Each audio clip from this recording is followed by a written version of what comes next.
राष्ट्रीय जनतांत्रिक गठबंधन यानी एनडीए की एक अहम बैठक दिल्ली में हुई, जिसमें एनडीए शासित राज्यों के करीब 20 मुख्यमंत्री और 18 उप मुख्यमंत्री शामिल हुए।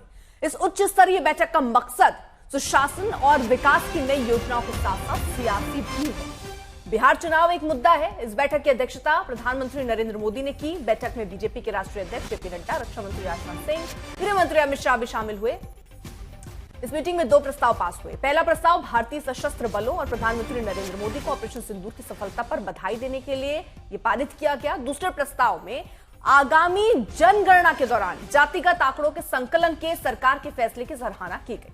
2024 में एनडीए 3 के गठन के बाद से यह पहली बड़ी बैठक।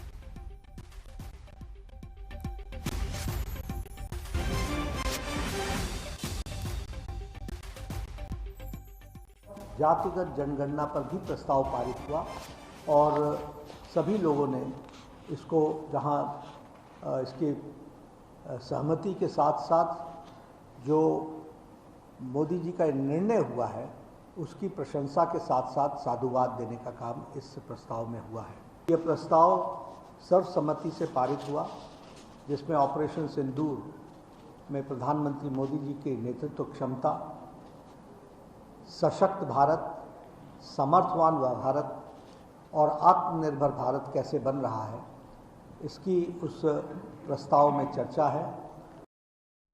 वहीं आरजेडी सांसद मनोज झा ने इस बैठक को लेकर बीजेपी केंद्र पर निशाना साधा। कहा कि ये राष्ट्रीय सुरक्षा से जुड़ी बैठक थी, इनमें सभी मुख्यमंत्रियों को बुलाया जाना चाहिए था, सिर्फ एनडीए क्यों?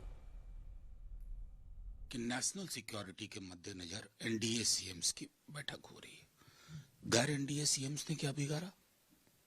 राष्ट्रीय सुरक्षा के मसलों पर यह अलगाव क्यों? मैं समझता हूं, अक्सर मैंने एक बात कही है, पहलगाम की पीड़ा उस 26 परिवारों की पीड़ा नहीं रही, सामूहिक पीड़ा पूरे देश की हो गई। देश एक स्वर में, एक सुर में बोलता रहा।